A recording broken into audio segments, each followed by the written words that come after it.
The United States Constitution, drafted in 1787, stands as the world's oldest continuously operating written national charter, guiding American governance to this day.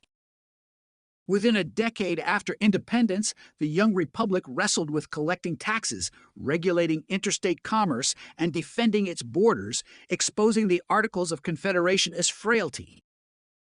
In 1786, British forces still occupied frontier forts while Continental soldiers went unpaid, highlighting the central government's impotence to protect the nation.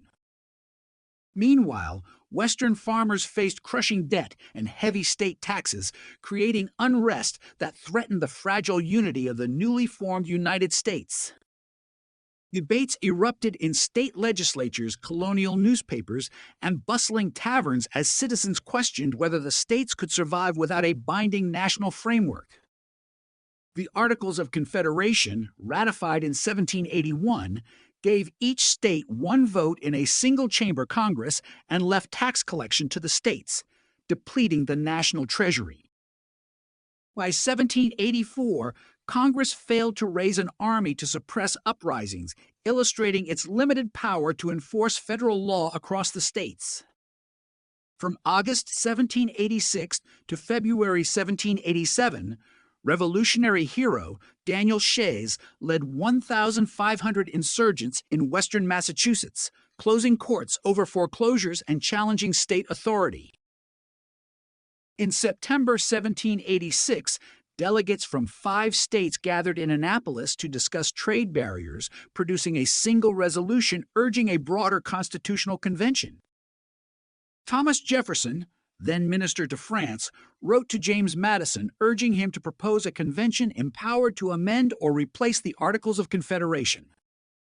James Madison responded by drafting the Virginia Plan, calling for a bicameral legislature with representation apportioned according to each state's population. In contrast, William Paterson presented the New Jersey Plan, preserving equal representation for each state regardless of size, sparking intense debate over legislative balance. Alexander Hamilton advocated a powerful national government, arguing it was essential for fostering commercial growth and protecting American economic interests abroad. Patrick Henry cautioned that any concentration of governmental power might evolve into tyranny, emphasizing the need for robust state safeguards. Enlightenment thinkers and British constitutional theory supplied the intellectual backdrop, inspiring American leaders to craft a social contract balancing liberty with effective governance. On May 25, Sill 1787, 55 delegates assembled in Independence Hall, Philadelphia, with George Washington presiding as convention president, refusing any salary. The early sessions featured fierce disputes over representation. Larger states backed the Virginia Plan, while smaller states rallied behind New Jersey's proposal for equal voice. By June 15th, delegates accepted the Connecticut Compromise, creating a Senate with equal state representation and a House of Representatives based on population. On July 12th, the 3/5 compromise was reached, counting each enslaved individual as 3/5 of a person for both taxation and representation purposes. On August 6th, the Committee of Details, chaired by John Rutledge, drafted the Constitution's initial text, later polished by Hamilton's Committee of Style with Madison and Gouverneur Morris. The Committee of Style refined the Constitution's prose, delivering a concise, dignified document that would become the foundation of American law. On September 13th, Sill 1787, the finalized 7-article draft was formally presented to the convention for a final vote by the assembled delegates. On September 17th, Sill 1787, 55 delegates affixed their signatures to the Constitution, officially sealing the new national charter in Independence Hall.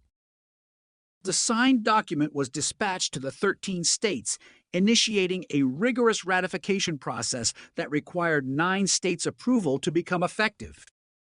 Delaware ratified the Constitution on December 7, Sill 1787, becoming the first state to endorse the new framework among the original 13 colonies. Pennsylvania followed, ratifying on December 12th, Sill 1787, solidifying the fledgling Union's Northern support and encouraging neighboring states to join these. New Jersey ratified on January 9th, Sill 1788, aligning small state interests with the compromise that balanced popular and equal representation nationwide. Georgia ratified on January 2nd, Sill 1788, extending the Constitution's reach into the southern frontier and securing vital agricultural support for. Connecticut ratified on January 9th, Sill 1788, endorsing the federal system while urging inclusion of a Bill of Rights to protect liberties.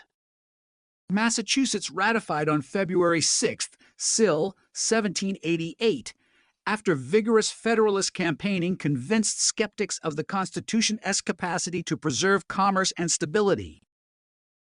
Maryland ratified on April 28th, Sill 1788, stipulating a promise that a Bill of Rights would accompany the new government itself.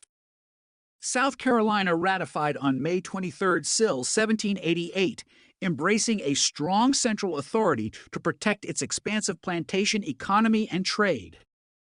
New Hampshire ratified on June 21st, Sill 1788, providing the ninth state needed, thereby activating the Constitution nationwide as the law.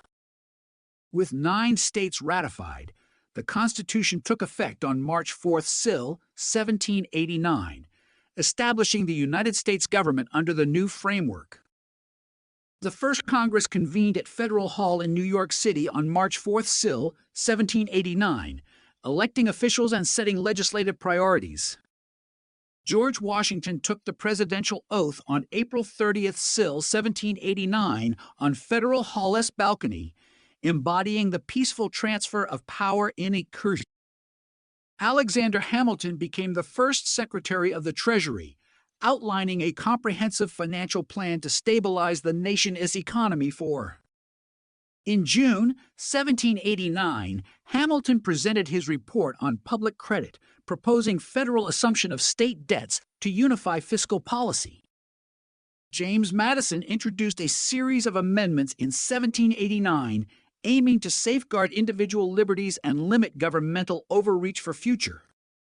By December 15th, Sill 1791, the first 10 amendments known as the Bill of Rights were ratified, securing freedoms of speech, press, and religion.